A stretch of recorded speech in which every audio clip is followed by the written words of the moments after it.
treo lông nặng in cần tan lòng tham yên lệ cần rồi bồi ba chim mi phun chẳng có sao phun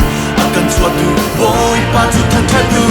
cần ngông lom nát lòng ta nát cha làm nên lo bu in thân thái tu cần xin linh luôn trên kia cần si cần tu cần tóc si su thang in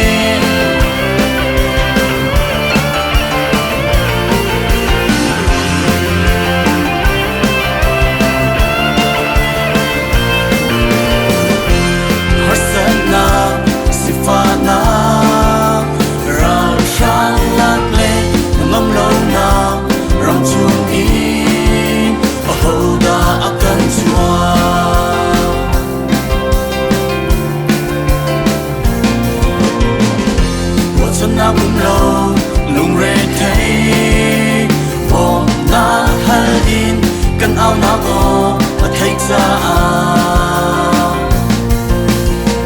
ring listen a treo lom na in cần tan run thăm mây cần chuột bồi ba chim ni phun sang ba sao phun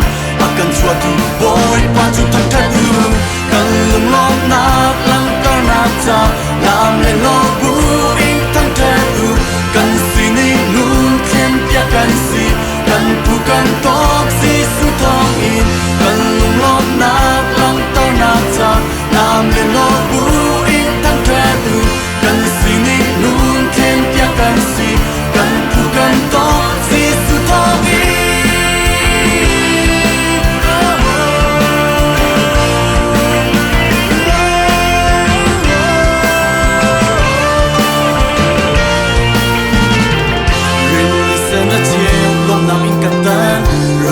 bị lệ